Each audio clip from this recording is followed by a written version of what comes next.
آپ نے فرمایا کہ میں نے تمہیں کو منع تو نہیں کیا تھا، اگر میں اللہ کے حوالے سے کوئی دین کی بات بتاؤں وہ لیا کرو، لیکن اگر میں تمہارے دنیاوی کام میں تمہیں کو مشورہ دوں تو وَأَنْتُمْ أَعْلَمُ بِأَمْرِ دُنْيَاكُمْ، تم دنیا کے کاموں کو مجھ سے بہتر جانتے ہو. کہ بخاری مسلم میں حدیث موجود ہے، نبی علیہ السلام نے فرمایا کہ شفا 3 چیزوں میں ہے، شہد کے اندر اور کپنگ کے اندر اور داغ لگانے کے اندر. لیکن نبی علیہ السلام نے فرمایا میں تمہیں داغ لگانے سے منع کرتا ہوں. بے شک اتنے مولوی نو مسئلہ نہ پتا ہوئے تو جھوٹا مسئلہ بنا کے دس دینا ہے. اچھا علی بھائی، آئی وی ایف اور آئی او اے جو ٹریٹمنٹ ہے ایک مرد اور عورت کے سپرم کو ملا کے بچہ پیدا کرنا، اس کے بارے میں شرع حکم کیا ہے؟ اور ابھی ٹیکنالوجی یہ بھی ہے کہ آپ اپنی مرضی سے جنس بھی سلیکٹ کر سکتے ہیں، لڑکا یا لڑکی. جی جی کریں، ضرور کریں. جائز ہے کہ ناجائز؟ جی کیوں ناجائز کیوں ہوگا؟ ناجائز کرنے کے لیے کوئی دلیل چاہیے. صرف اس میں یہ چیز ہے کہ جو 2 مرد و عورت آپس میں میاں بیوی ہیں اس میں کسی تیسرے کی انوالومنٹ نہیں ہونی چاہیے، اس اعتبار سے کہ سپرم یا اووری آپ یوز کریں. تیسرے کی انوالومنٹ یہ ہو سکتی ہے کہ یہاں سے سپرم لیا، یہاں سے اووری، اور اس کو ملا کے کسی کنٹرول انوائرمنٹ میں رکھا، اور جب وہ میچور ہو جائے ایمبریو اور دوبارہ سے وہاں رکھ دیا، بالکل ٹھیک ہے، لیکن رکھنا ادھر ہی ہے. ٹھیک ہے، کسی تیسری عورت کا والا معاملہ نہ ہو، تو پھر کوئی حرج نہیں ہے. یہ اللہ تعالیٰ نے آپ کو ٹیکنالوجی دی ہے، آپ اسے یوٹیلائز کریں.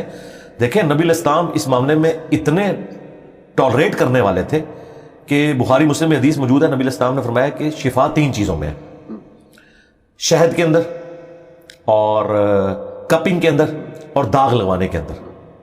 لیکن نبی علیہ السلام نے فرمایا میں تمہیں داغ لگانے سے منع کرتا ہوں.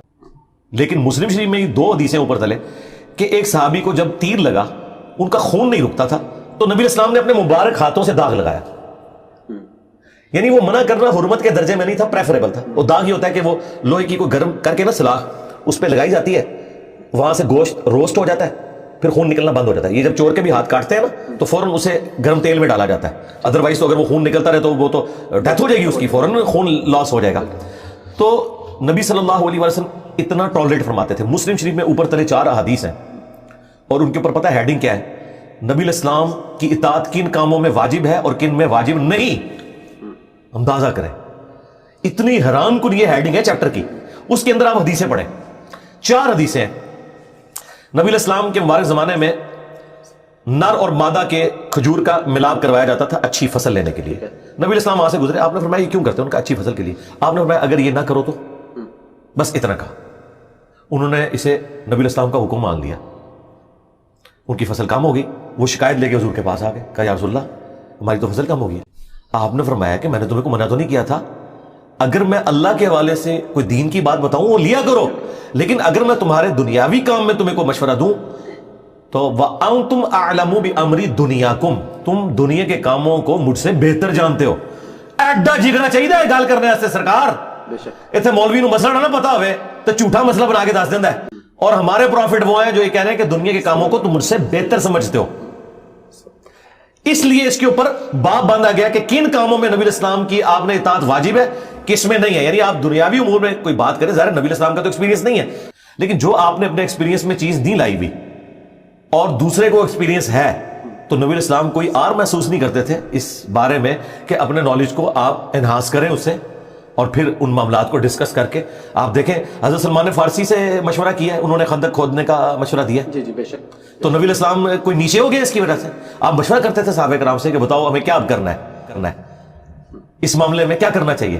تو لیڈر وہ ہوتا ہے جو اپنی لیڈرشپ کو سائڈ پہ رکھتے ہوئے ان معاملات میں اپنے ساتھیوں کو ساتھ لے کے چلے. اور قرآن میں ہے نبی الاسلام کو اللہ تعالیٰ نے حکم دیا، غزوہ احد کے موقع پر صحابہ کے غلط مشورے کی وجہ سے یہ فتح شکست میں بدلی تھی.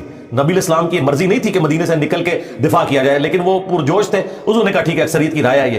اس کے باوجود پلس وہ جو 50 تیر اندازوں کو بخاری میں آتا ہے، نبی الاسلام فرمایا تھا کہ چیل کوے ہمارا گوشت بھی اٹھائے نا، تم نے نہیں یہ درہ چھوڑنا. اس سے زیادہ کوئی سمجھا سکتا تھا، لیکن پھر بھی انہوں نے درہ چھوڑ دیا. 15 رہ گئے، 35 نے چھوڑ دیا. اور وہ خالد بن ولید نے پیچھے سے آگے حملہ کیا، حضور کے بھی داں شہید ہو گئے، آپ کی شہادت کی خبر مشہور ہوگی. کتنا غصہ ہوگا نبی الاسلام کو کہ ایک فتح شکست میں بدل گئی. قرآن میں اللہ تعالیٰ نے 60 آیات میں سرزنش کی صحابہ کرام کی، پھر معاف کیا، اور پھر نبی الاسلام کو کہا کہ آپ اگر تند مزاج ہوتے نا تو یہ ساتھی آپ سے کب سے الگ ہو جاتے. یہ آپ کی نرمی ہے اور یہ اللہ کا فضل ہے کہ آپ نرم ہیں اپنے ساتھیوں کے حق میں. اللہ نے اسے اپنی طرف منسوب کیا. اچھا، اور پھر فرمایا کہ آندہ بھی انہیں مشورے میں شامل رکھنا ہے. ہائے ہائے ہائے ہائے، یعنی مشورے کی کاسٹ ادا کی ہے پروفٹ نے. لیکن حضور کو کہا جائے یہ نہ ہو کہ آندہ آپ یہ کہیں کہ یار تہاڈی گل پہلے بھی کام پیا سی اور میں تو بیچ نہیں پاڑا نہیں, ان کو شامل رکھنا ہے. امرہم شورا بینہم بھی ہے سورہ شورا کے اندر. تو ایک بڑی نارمل لائف, نبی علیہ السلام کی کامیابی ہے ہی ہے کہ آپ نے بڑی نارمل لائف گزاری ہے, اور آپ کے ساتھی بھی آپ کے بعد وہ نارمل لائف جب تک گزارتے رہے ہیں تو اسلام اور مسلمانوں کا گراف اوپر گیا. جب انہوں نے پروفٹ کا راستہ چھوڑا ہے تو اسلام کا گراف نیچے آیا. مسلمانوں کا گراف بے شک اوپر جاتا رہے, اسے کوئی فرق نہیں پڑتا, اسلام کا گراف پھر نیچے آ گیا خلفائے راشدین کے بعد. تو اس میں یہ تو ہم نے ڈیٹیل سے بتا دیا, تو جنس چوز کرنا بھی بالکل ٹھیک ہے. جی ٹھیک ہے, کر سکتے ہیں, آپ کا رائٹ ہے, کیوں نہ کریں. ٹھیک ہے, دعا نہیں کرتے ہم, کرتے ہیں. اگر حضرت زکریا کے پاس کوئی آپشن ہوتا نا تو اسے اویل کرتے. انہوں نے بیٹا مانگا ہے, اولاد یعقوب کا وارث, ٹیمپل آف سلیمان میں اسے وہاں پر ایک آج کے اعتبار سے سمجھ لیں کہ گدی نشین اس خانقاہ کا جہاں توحید کی وہ بات کرے, حضرت عیسیٰ ابن مریم کی تصدیق کرنے والے تھے وہ, تو بیٹا مانگ کے لیا نا, یہ آپ کا رائٹ ہے, آپ کریں. اللہ تعالیٰ نے آپ کو ریسورسز دیے ہیں تو ضرور کریں, ضرور کریں.